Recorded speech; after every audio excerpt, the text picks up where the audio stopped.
Amen. Purihin po ang Panginoon. Amen. Minsan pa nga po tayo po'y tumayo. Palakpakan nga natin ang Panginoon, yung pinakamainam na palakpak para sa Diyos. Hallelujah. Tunay kang buhay, Panginoon. Kahanga-hanga ang gawa mo sa bawat sa amin, Panginoon. Salamat, Panginoon, dahil sa aming panambahan, Panginoon. Nandito ka, Panginoon.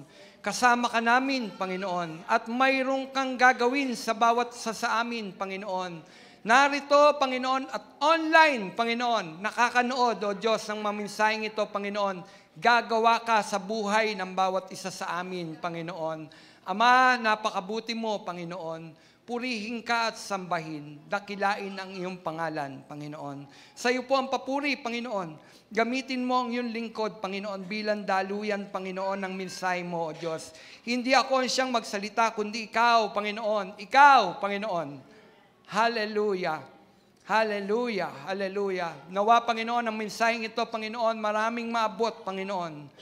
Mga taong hindi ka pakilala, Panginoon. Salamat po, Panginoon. Salamat. Sa iyo ang papuri, sa iyo ang pasasalamat at pagsamba. Sa pangalan mo, aming Panginoon Diyos na si Kristo Jesus, tong aming panalangin. Amen. Amen. Palakpakan natin ang Panginoon. Ito nga po ay may pamagat na All Things New at may subtitle na New When Christ Received. Ang sabi ng Revelation o Pahayag, chapter 21, verse 5, pagkatapos ay sinabi ng nakaupo sa trono, ngayon, binabago ko ang lahat ng bagay. At sinabi niya sa akin, isulat mo, maaasahan at totoo ang salitang ito ng ating Panginoon. Amen. Pinagpala po ng Diyos ang pagbasa ng salita niya. Lahat tayo gusto natin ng mga bagay na bago. Sino dito gusto ng bago? Amen. Sino ayaw ng bago? Di po ba? Ito ang nagpapaikot sa ekonomiya ng buong mundo. Ang mga bagay na bago. Bagong bibili ng tao. Anong sabi ko? Ito ang nagpapaikot sa ekonomiya, no, ng mundo. Bago. No? Bago. Ang mga bagay na bibili ng tao na bago. Bagong damit, bagong kotse, bagong bahay, etc. Napakaraming bago. No? Bagong sapatos. No? Lahat yan, nagpapaikot po yan sa mundo, ang mga bago. Naiinip ang tao sa mga bagay na luma. Pag luma na ang damit mo, luma na to. Paulit-ulit. Sa totoo, ayaw natin ng paulit-ulit. Ayaw natin ng luma. Tama? Ayaw natin ng luma. Kaya sabi ko, naiinip ang tao sa mga bagay na luma, kaya bibili ang tao ng bago. Ngayon, tanong, masama ba ang mga bagong bagay? Hindi. Hindi naman. No, hindi naman. Hindi masamang bumili ng mga bago. No po? Ang Diyos man din ay gumagawa o gagawa ng mga bagong bagay. Ulitin ko. Ang Diyos man din ay gumagawa o gagawa ng mga bagong bagay. Ang sabi sa Bible, tingnan ninyo, sa Genesis, gumawa ang Diyos ng mga bago sa pasimula. Yung creation, bago yun. Nilalang niya ang daigdig, nilalang niya ang langit at lupa. Bago yun. At mapapansin niyo po, sa pahayag, unang parte, unang libro ng Bible, hanggang sa matapos, buminabanggit po ang mga bagay na gagawin ng Diyos na pagbabago. Genesis, gumawa siya ng ng langit at ng lupa. Bago.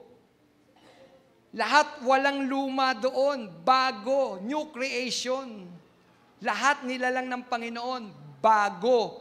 Walang luma. Walang pinaubra. Walang second hand. Lahat bago. Ngayon, tumatakbo ba tayo sa lumang bagay? Oo, luma.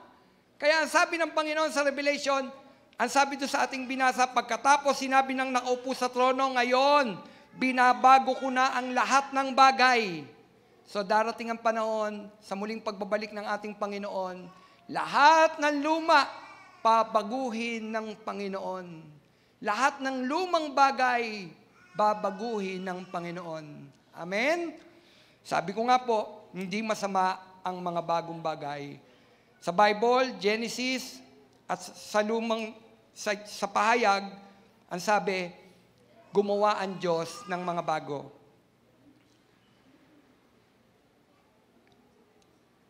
Ano ba ang ilan sa mga bagay na babaguhin ng Diyos sa atin? No? Sabi ko nga, ito'y may subtitle na New When Christ Received. Kasi babaguhin daw eh. Babaguhin. So unang babaguhin ng Diyos, tayo. Ang tao. Amen?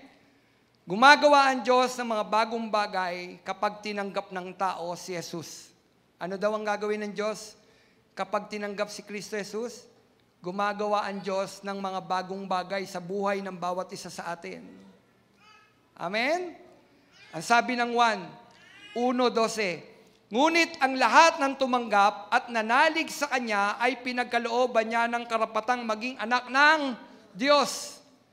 Nang hindi pa natin kilala ang ating Panginoon, hindi pa natin siya tinatanggap bilang Panginoon at tagapagligtas, hindi ka anak ng Diyos.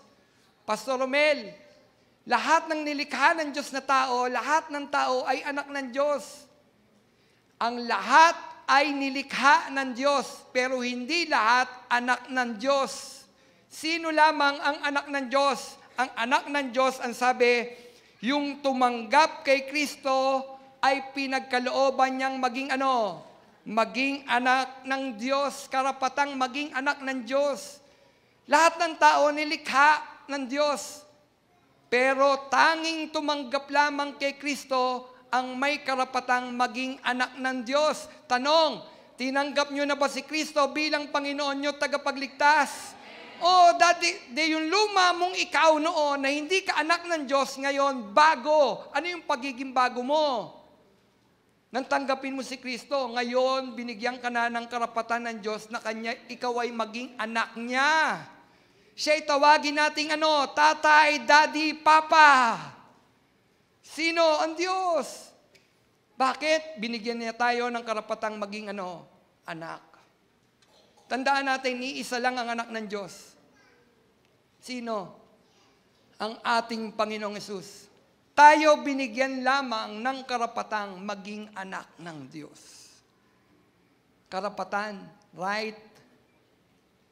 Nakuha niyo po? Karapatan lang na tayo ay maging anak ng Diyos. Kailan yon? Kapag tinanggap natin si Kristo bilang tagapagligtas, tinanggap mo ang kanyang anak, aariin kang anak. Nakuha nyo yung kahalagahan ng pagtanggap kay Kristo bilang Panginoon na tagapagligtas, tapos sasabihin natin, hindi natin kailangan tanggapin si Kristo. Hindi. Kailangan natin tanggapin ang anak para tayo maging anak ng Diyos. Amen? Hindi tayo pwedeng dumirekta agad sa Ama. Kailangan nating dumaan saan? Doon sa anak, kasi yun ang ibinigay na daan ng Diyos. Para sa ikaliligtas ng tao, sino yun? Ang kanyang bugtong na anak. Malibang tanggapin mo ang bugtong na anak, hindi ka magiging anak ng Diyos. Kapatid, tinanggap mo na ba si Kristo bilang Panginoon mo tagapagligtas? O, bago ka na, anak ka na ng Diyos. Dati, noon, sino ang tatay natin? Si Satan. Si Satan. Kasi sinusunod natin kung ano yung gusto ni Satan. So, sino ang tatay mo? Si Satanas. Kaya nga alipin ka ni Satanas eh. Kung ano yung gawin ni Satanas, gusto ano yung dikta ni Satanas, yun ang ginagawa natin noon. Pero nang tanggapin natin si Kristo, pinakawalang ka na ng Panginoon sa pagkaalipin kay Satanas. Hindi mo na siya tatay. Sino na ang tatay mo? Si Jesus, ibinabalik ng Diyos dun sa original. Original. Bakit ka ginilikha ng Panginoon? Nilikha ang tao hindi para kay Satanas. Nilikha ang tao para sa Diyos. Ninakaw lang ni Satanas ang karapatang ito sa tao. Kaya't naging alipin ni Satanas ang tao. Ngayon, dahil sa kamatayan ng Panginoon sa krus, kapag tinanggap mo ang Panginoon bilang Panginoon na tagapagligtas, kapatid, aariing kang anak ng Diyos. Hallelujah! Praise God! At lahat ng pribileyo bilang anak ng Diyos, nasa iyo. Bakit? Inari ka na niyang anak eh. Ulitin ko, lahat ng pribileyo bilang anak ng Diyos, matatanggap mo kapag tinanggap mo si Kristo bilang Panginoon na tagapagligtas. Malaya kang makalalapit sa Ama, makalalaya kang makaladudulog sa Ama. Bakit? Tinanggap mo ang tagapagligtas. Tinanggap mo ang kanyang anak. Amen?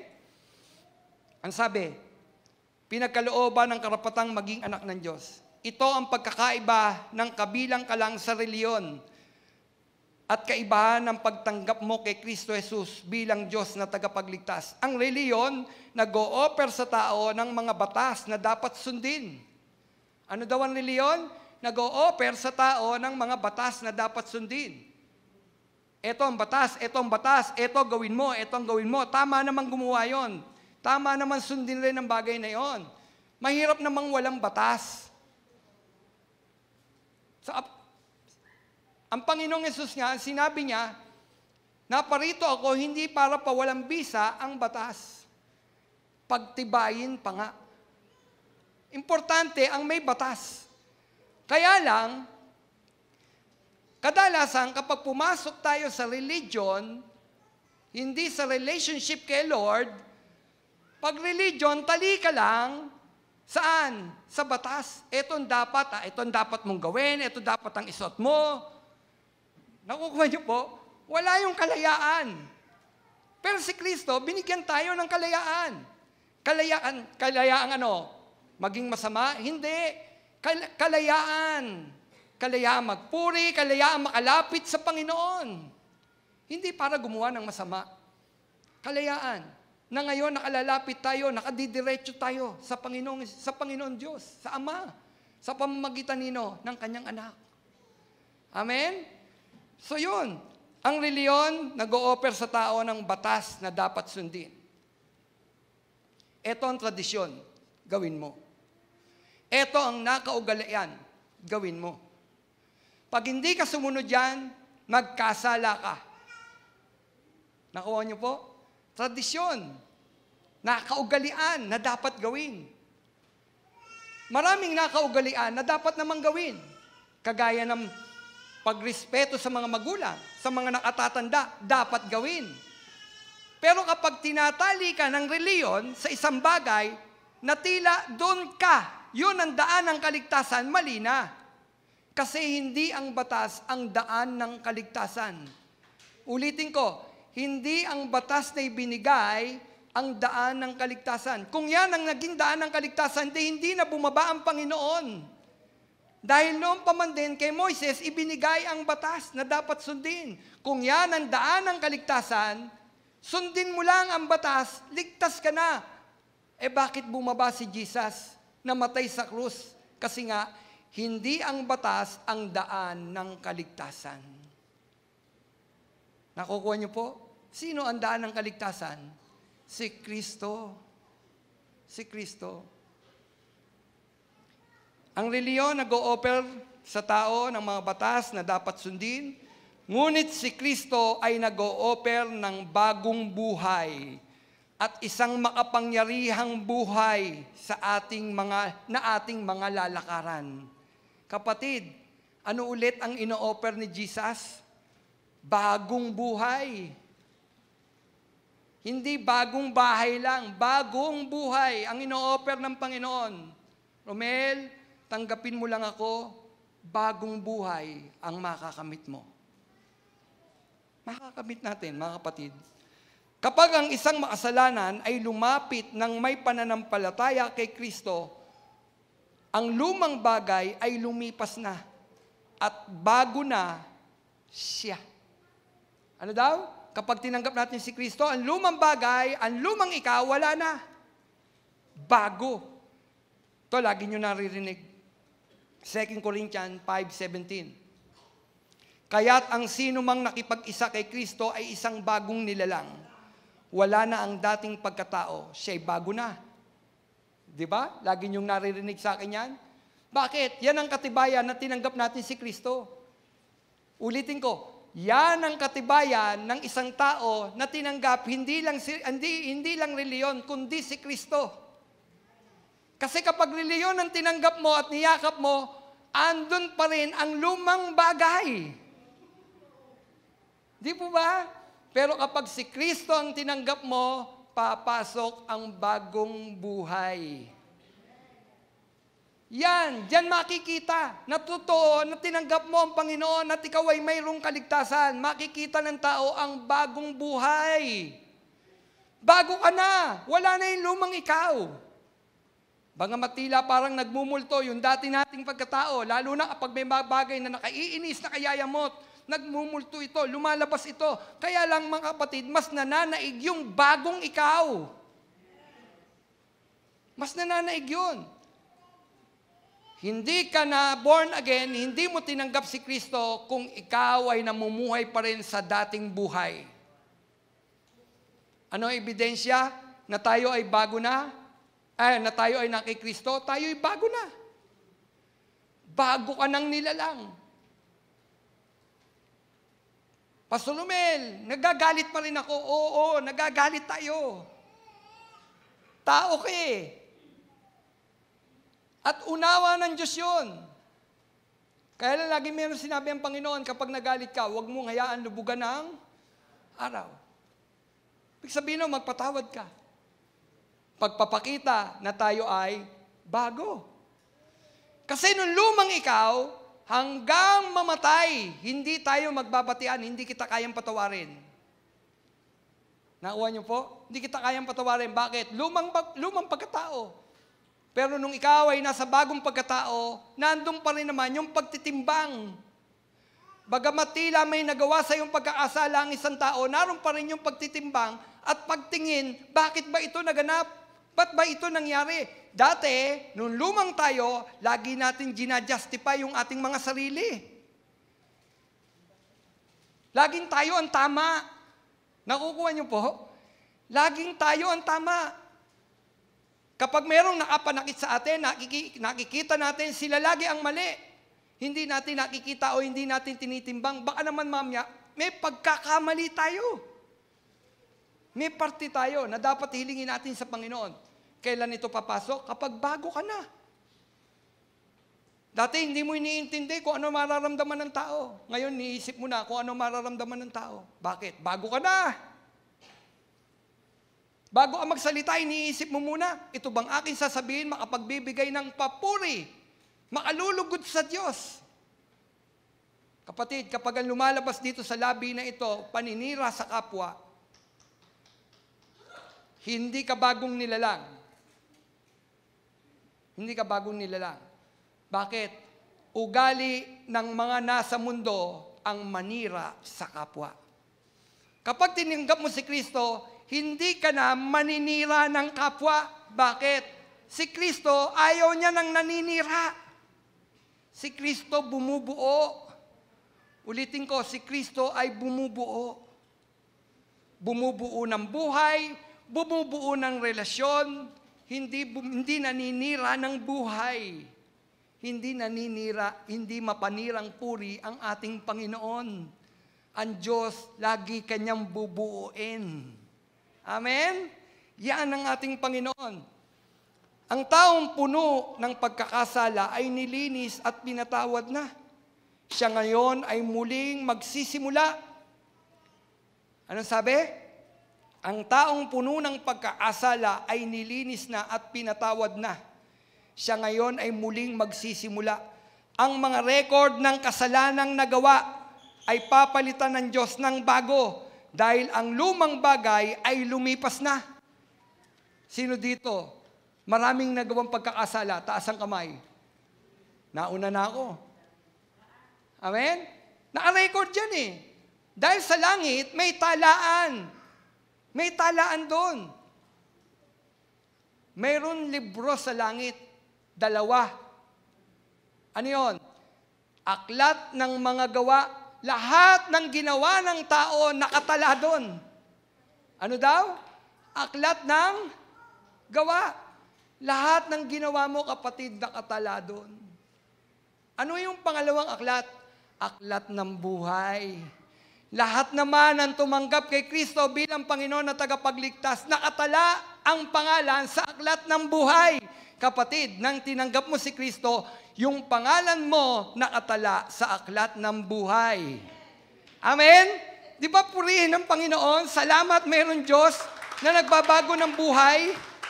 Nang tanggapin mo siya mula sa parang ganito, nakatala ka na, death row, apoy ng impyerno. Pero nang tanggapin mo si Kristo, nagsisi tayo sa ating mga pagkakasala. Kapatid, tinanggal ka ng Panginoon sa death row. Saan kayo nilagay? Buhay na walang hanggan, kapiling ng Panginoon. Kaya tingnan ninyo, kapag tayo nagpe-pray, sinner's prayer, lagi ko sinasabi, Panginoon, itala mo po ang aking pangalan sa aklat ng buhay. Dahil sa langit may aklat ng buhay. Lahat ng nakatala doon, wala ng kahatulan. Amen? Sino dito, taas ang kamay, ang pangalan niya nakatala sa aklat ng buhay. Amen! Amen! Kahit ang pangit pa ng pangalan mo. Amen? Meron sabi, ang pangit naman ang apelyido namin. Ang pangit, buti pa yung sa'yo, ang ganda ng pangalan, ng pangalan. Sobel, Ayala. Di po ba yan mga kinikilala? Kinikilala yan. Sobel, Ayala. Mga kilalang pangalan. Kapatid, tandaan ninyo, hindi man maganda ang inyong apelyido at hindi tayo nakalinya sa mga pangalan o apelidong kinikilala ng daigdig na ito, kung tinanggap mo naman si Kristo, mag-praise the Lord ka. Dahil ang pangalan na yan nakatala sa aklat ng buhay. Bago ka na. Binago na lahat ng Panginoon. Amen? Purihin ang Diyos. Meron tayong Diyos na tulad niya. Salamat. Salamat sa Diyos. Amen? Ang mga bagay na gawa ng laman noon, kapag tinanggap mo si Kristo, kapatid pag tinanggap natin si Kristo, ang mga bagay na gawa ng laman noon, na mahal natin, ginagawa natin ito, gustong-gusto natin. Pero nang tanggapin mo si Kristo bilang Panginoon tagapagligtas, wala nang apilyan. Ulitin ko, wala nang apilyan sa iyo. Amen? O, hindi ko na patataasin ng kamay. Kapag ikaw, babaero noon, kapag tinanggap mo si Kristo, wala nang apil sa'yo ang pagiging babaero. Ay, pastor, laos na lang kasi yan. Laos ka na. Hindi. Kapag ikaw ay babaero, hanggang mamatay, babaero. Naniniwala kayo doon? Meron bang nalalaos? Walang nalalaos. Ulitin ko, kapag nasa lamang ka, maalaman ka. Walang nalalaos. Tandaan niyo yan. Meron na kasi narinig Oh, laos na kasi siya. Walang nalalaos. Kasi may nagpapatotoo. Binago na ako ng Panginoon. Wala nang apil sa akin ng ang pambababae. Kasi babaero siya. Narinig ko yung isa, sabi, kasi laos na siya. Kasi laos na siya. Kapatid, hindi siya laos. Binago lang siya ng Panginoon. Kaya wala nang apil sa kanya ang kanyang mga dating ginagawa. Uulitin ko, yung dati mong ginagawa, wala nang apil sa iyo yun. Ako, ano bang masaya sa akin noon? Dati, kapag piyesta dun sa biyenang ko, tuwan-tuwa ako. Ulitin ko, kapag piyesta sa lugar ng biyenang ko noon, tuwang-tuwa ako. Alam niyo ba tuwan-tuwa? Kasi, kung uminom ako ng alak, occasionally. Pag merong handaan, iinom ako. Bakit gustong-gusto mo yung piyesta, pastor? Kasi hindi ako uuwi ng bahay. Doon ako matutulog sa biyenang ko. Ang gagawin ko, magpapakalango ako. Pero dumating yung isang pagkakataon, piyesta noon. Kasi nga, sabi ko, masaya Gustong-gusto ko yon. Kapag piyesta, sabi ko, magpapakalango na naman ako. Hindi ako uuwi ng bahay, hindi ako makikita ng mami ko, ng daddy ko, nalasing. Bakit? Matutulog ako sa biyenang ko, dun ako. At masarap sa akin ang pag-inom. Kapatid, dumating yung pagkakataon na habang ako'y umiinom ng alak, na-realize ko, hindi na ako masaya sa pag-inom ng alak. Praise God! Sabi ko, hindi ako to. Kasi si Romel noon, gustong-gusto niyang uminom ng alak. Kapatid, sa mga may asawa, problema ng asawa niyong lalaki, alak, hindi niyo mababago. Wala, hindi natin mababago. Ang asawa nating lasenggo, hindi mo yan mababago. Kahit hiwalayan mo pa yan, hindi mo yan mababago. Alam niyo kung sino nagbabago? Si Jesus nagbabago ng buhay. Kapag inilapit natin ang ating mga asawa sa Panginoon, babaguhin ng Panginoon ang buhay. Kaya pag meron kayo asawa lumalapit sa Panginoon, hayaan ninyo. Hayaan ninyo. Halimbawa, Sister Jules, sinabi ni Jasper sa iyo, pupunta ako sa church, maglilingkod ako sa Panginoon, hayaan mo siya. Maglingkod ka sa Panginoon. Bakit? Kapag si Jasper, lalong nalalapit sa Panginoon, hindi kanya lolokohin. Bakit? Malapit siya sa Panginoon. At pag malapit ka sa Panginoon, kapatid, lagi kang babaguhin ng Panginoon, ang lumang ikaw wala na. Amen? Lumang ikaw wala na. Hindi na ikaw yan. Hindi na ikaw. Bakit? Binago ka na ng Panginoon.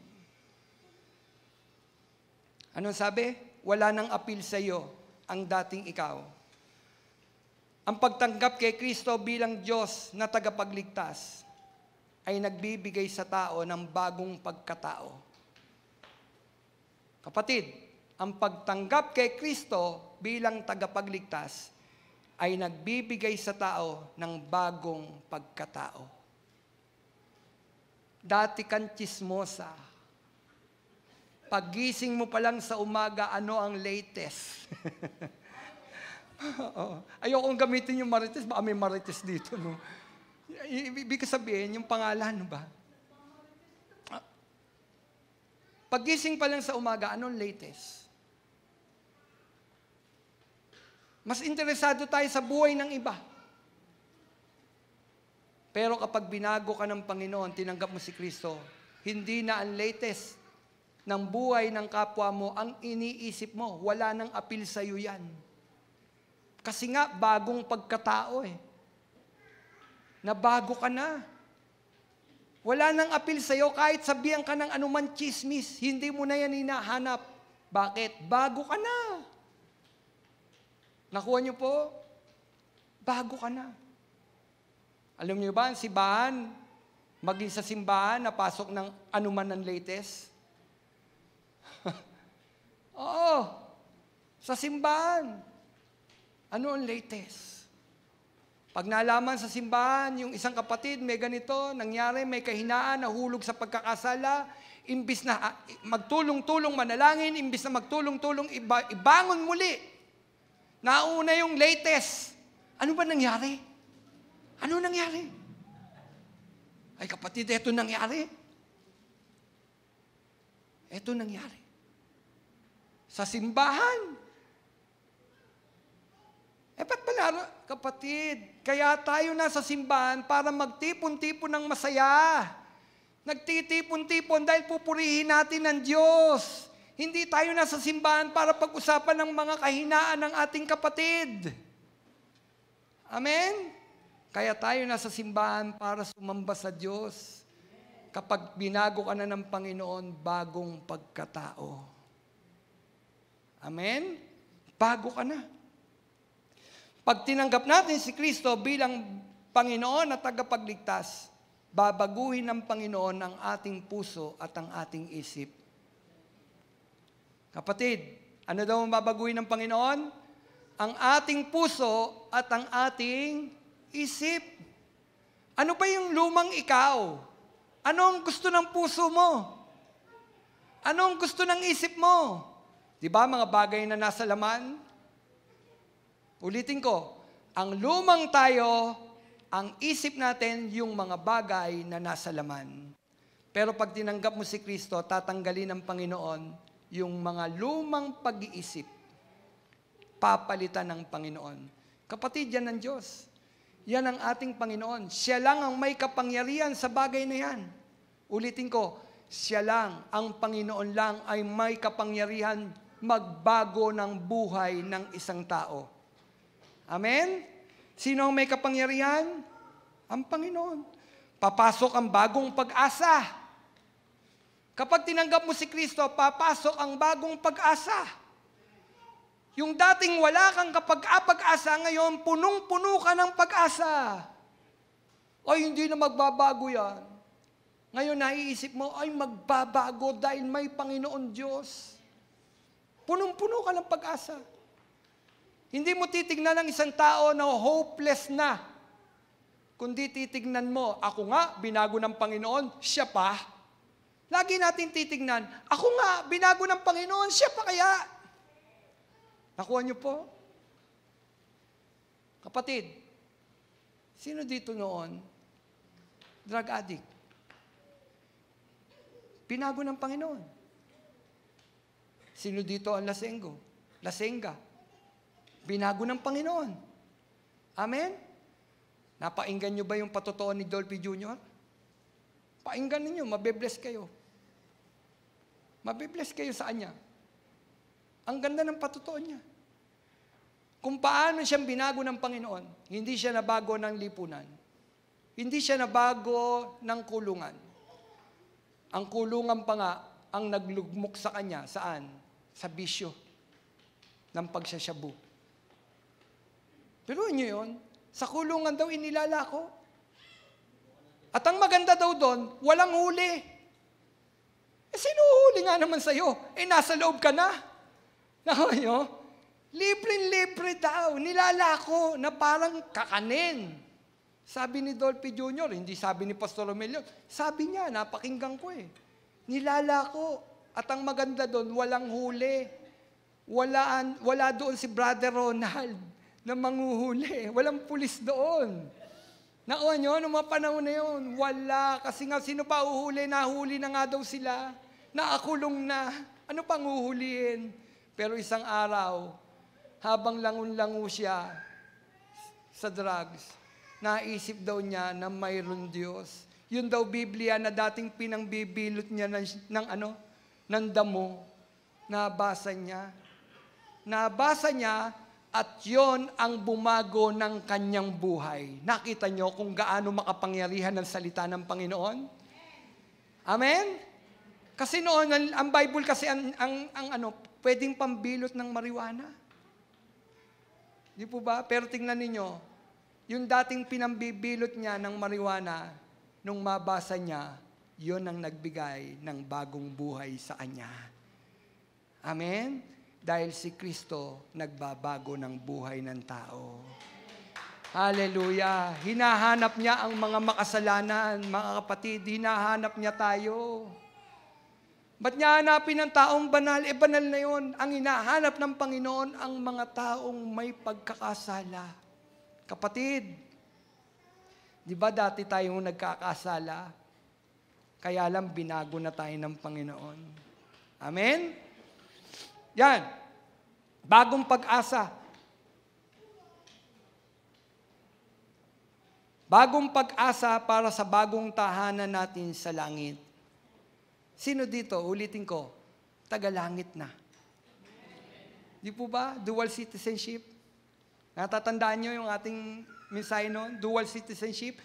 Tahanan dito sa lupa at tahanan sa langit. Sino dito ang nasa langit na? Kapatid, kapag ikaw taga-langit, yung ugali natin dapat taga-langit. Amen? At inaakma tayo ng Panginoon dun sa ating final destination. Alin yun? Ang langit. Kaya dito sa lupa, binabago na tayo ng Panginoon. Bakit? Kasi nga yung pupuntahan natin, dapat yung buhay natin akmang-akma sa langit. Kapatid, gusto mo bang umakyat ng langit? Amen, di ba?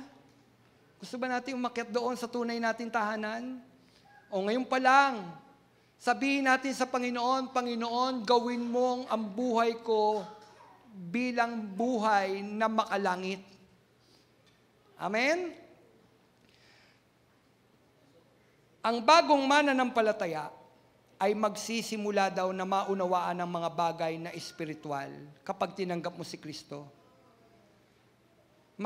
Magsisimula ng maunawaan mo ang mga bagay na espiritual. Ano yun?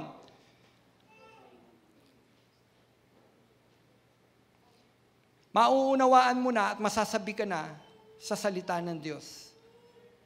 Dati walang apil sa atin ng salita ng Diyos eh. Tama? Walang kaapil-apil sa atin ang salita ng Diyos. Sino dito nilapitan ng mga born again noon nung hindi pa kayo born again? Tapos nilapitan kayo. Tapos sinabi mo, ano ba may pinagsasabi mo? Kung bigyan mo na lang ako ng pera, may pakinabang pa. Sino nagganyan? Di po ba? Walang kaapil-apil sa atin ang salita ng Diyos noon. Kapatid, mahal ka ng Panginoon? Oo, alam ko, mahal ako ng Panginoon. Kapatid, binayaran ng Panginoon ang ating mga pagkakasala. Oo, alam ko na yan.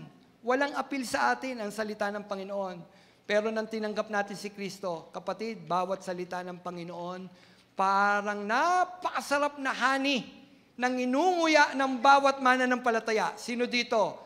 Ang salita ng Diyos, nginunguya niya. Nginunguya niyang mabuti upang makuha niya ang sustansya ng salita ng Panginoon. Kapatid, meron bang hanggang ngayon nginunguya niyo pa ang salita ng Panginoon? Hindi literal yun, ha? Sabi ni Pastor, nguyain ko daw ang salita ng Panginoon. Akin na nga ang Bible, kagatin natin, nguyain natin. Hindi ganon. Nguyain mo ang sustansya. At makita mo, ang bawat salita ng ating Panginoon, araw-araw, nagdudulot ng pananabik sa atin. Sana mabasa kong muli. Magkaroon ako ng oras para sa pagbabasa ng Biblia. Bakit? Kasi nakipag-isa ka kay Kristo bilang Diyos, tagapagligtas. Amen? Nagkakaroon na tayo ng pananabik sa salita ng Diyos. Nagkakaroon tayo ng pananabik sa presensya ng Diyos. Kapatid, pananabik sa presensya ng Diyos. Kanina, habang nagwo-worship tayo, sino dito naramdaman niya ang presence ni Lord? Sino dito nag-iisip, sana Sunday na uli? Talaga? Sana Sunday na uli. Amen? Presence ni Lord. Presence ni Lord. Nananabik tayo. Kapag ikaw na kay Kristo, nasasabi ka sa presence ni Lord. Ang presensya ng Diyos, parang ganito. Napakasarap sa presence ni Lord. Na alos ayaw mo nang umalis doon sa presence ni Lord. Sige pa, Lord, more of you. More of you, Lord. Pag nag-worship ba tayo, sinasabi natin kay Lord John, more of you, Lord. Gusto pa kitang makilala, Panginoon. Magpakilala ka pa sa akin, Panginoon. Kapatid, nananabi ka pa ba sa presence ni Lord? Alam mo ba, araw-araw pwede nating makatagpo ang Panginoon sa pamamagitan ng ating quiet time? Nananabik. Nasasabik tayo sa presence ni Lord. Kapatid, kapag tayo ay na kay Kristo, kapanapanabik lagi ang dumuon sa presensya ng Panginoon. Parang si David. Si David, pag nasa presensya siya ng Panginoon, ang sabi niya, daig pa ang 1,000 taon ng kanyang buhay sa isang araw na nandun siya sa templo ng Panginoon. Isang araw daw katumbas ng 1,000 taon pag siya nasa presence ng Panginoon. Kapatid, pag nasa presence ka ng Panginoon, tulad ba niyan? Katulad 1,000 araw? O gusto mo matapos na? Pag nasa church tayo, gustong-gusto ba natin matapos na? Sana matapos na si pastor. Ang tagal. Meron pa kaming date. Ang tagal naman. Puro siya. Tapos na. Pero ang dami niyang kwento. Di ba? Ang dami naman niyang patotoo.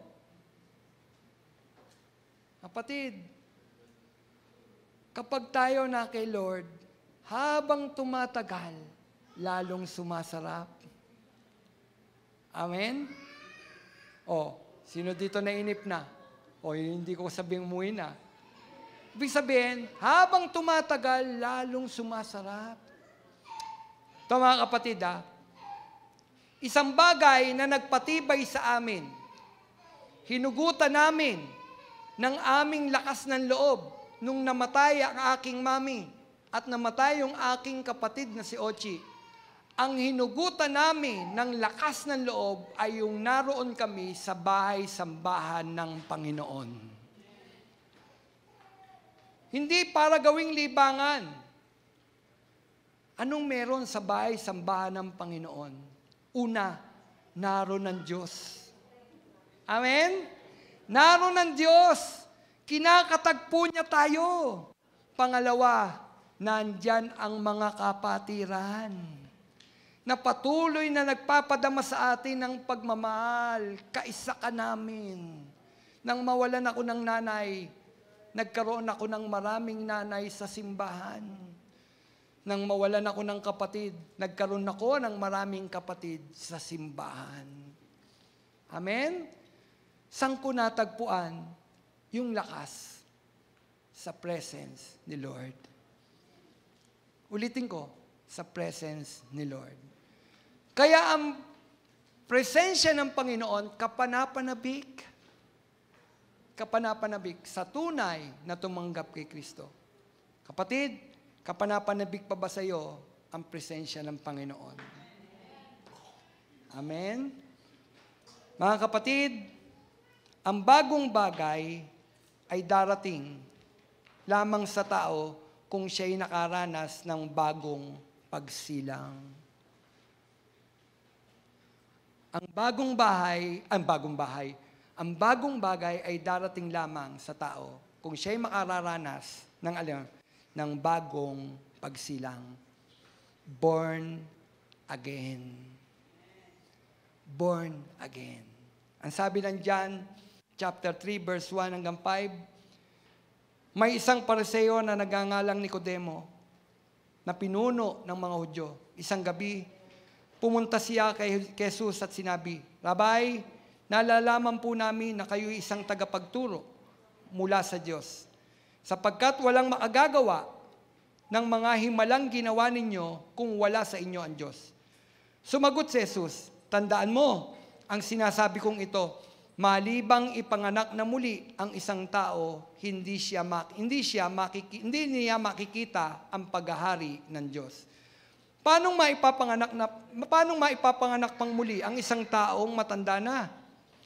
Makapapasok ba siya sa sinapupunan ng kanyang ina para muling ipanganak? Tanong ni Nicodemo. Sagot naman ni Jesus, tandaan mo ang sinasabi kong ito, maliban ng isang tao'y ipanganak sa pamamagitan ng tubig at ng Espiritu, hindi siya makapapasok sa kaharian ng Diyos. Kapatid, ang binabanggit ditong kapanganakan ay hindi kapanganakan ng laman. Dahil ipinanganak na tayo sa laman. Ang binabanggit ng Panginoon, kapanganakang Espiritu. Born again ka na ba? Sinilang ka na ba sa Espiritu? At sabi ko nga kanina, may ebidensya ang isinilang sa Espiritu. Ano yun? Bago ka na. Bago ka na. Hindi ka na namumuhay sa lumang ikaw. Ngayon ikaw ay bagong nilalang. Kapatid, yan ang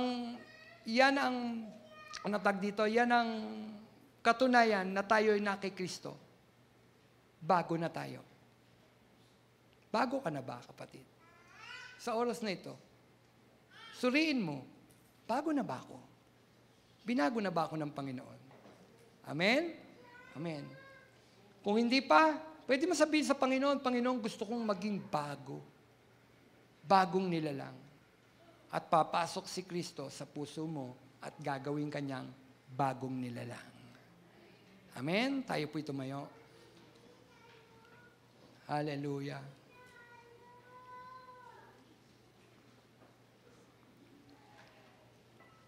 Kapatid, kung sa tingin mo, hindi mo pa tinatanggap si Kristo bilang Panginoon, yung tunay na pagtanggap, ito ang panahon at oras na inaaloka ng Panginoon ng isang bagong buhay. Ibig ng Panginoon pumasok sa puso mo, ibig ng Panginoon maghari siya sa buhay mo sa oras na ito. Kung sa tingin mo, hindi mo pa tinatanggap si Kristo bilang Panginoon mo, tagapagligtas. O, tinanggap mo, pero namumuhay ka sa dating buhay. Kapatid, baka muli, kailangan manalangin tayo sa Panginoon at sabihin mo sa Panginoon, pagharian mo ko, Panginoon. Ikaw ang manguna sa akin. Hindi na ako, Diyos, ang maghari sa buhay ko, kundi ikaw. Baka pwede nating sabihin sa Diyos, sabihin natin sa Kanya, hindi na tayo ang maghari, kundi siya ang maghari sa buhay natin. Panginoon, kilala mo kami. Alam mo ang buhay ng bawat isa sa amin. Alam mo, Diyos, kung sino ang tunay na tumanggap sa iyo. Alam mo rin kung sino ang nagpapanggap, Panginoon. O Diyos, sa oras na ito, kami, Panginoon, ay lumalapit sa iyo. Panginoong Hesus, maghari ka sa buhay namin, Panginoon. Maghari ka sa buhay namin, O Diyos. Pangunahan mo po kami, Panginoon. Tanggalin mo kami, Panginoon, sa tanikalan ni Satanas, Panginoon. Palayain mo kami, Panginoon, sa kasalanan, Panginoon, na umaalipin sa amin, na nagbibigay ng kahirapan sa aming mga buhay, Panginoon. Palayain mo kami sa kasalanan na magdudulot sa amin ng kamatayan, O Diyos, kamatayang espiritual, at ito ang magbubulid sa amin sa apoy ng impyerno, Panginoon. Palayain mo kami, Panginoon. O Diyos, wag na kaming mamuhay sa dating buhay, Panginoon. O Diyos, hayaan mo kung kami, Panginoon, ay nakipag-isa, Panginoon, makita sa amin, tunay nga, Panginoon, binago mo na kami, Panginoon. Binago mo na kami, Panginoon. Hallelujah. Kapatid, inaaloka ng Panginoon sa oras na ito, online, sa maaabot ng mensaheng ito. Kung sa tingin mo, hindi mo pakilala si Kristo bilang Panginoon na tagapagligtas, kapatid, may alok ang Panginoon sa iyo. Ibig niyang maghari sa puso mo. Ibig niyang pangunahan ka. Ibig niyang pagharian ka sa oras na ito. Ibig niyang bigyan ka ng kaligtasan. Simple lang. Mabilis lang at madali ang pagpasok sa langit. Ang sabi lang ng Panginoon, tanggapin siya bilang Panginoon na tagapagligtas. Pagsisiya ng ating mga pagkakasala. At bibigyan ka ng Panginoon ng buhay na walang hanggan. Kapatid, inaalo ka ng Panginoon sa oras na ito. Ibig mo ba ng buhay na walang hanggan? Kung sa tingin mo, kailangan mo si Kristo sa buhay mo, sunod ka lang sa maikling panalangin ito. Panginoong Hesus, ako po'y nagkasala.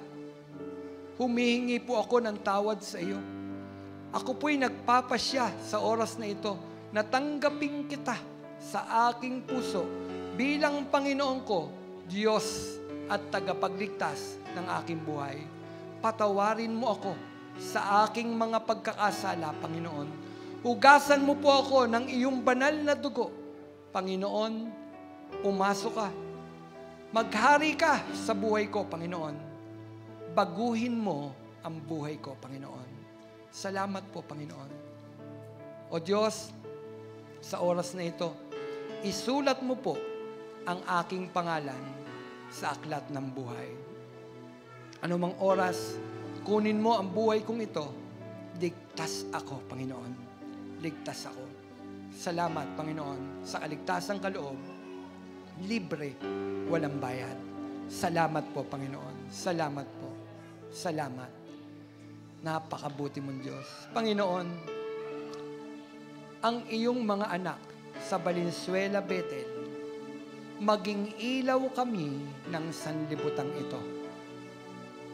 Lord, makita sa buhay ng bawat isa sa amin, Panginoon, na totoo nga na kami ay mga taong binago mo, Panginoon. Wala na ang luma naming pagkatao.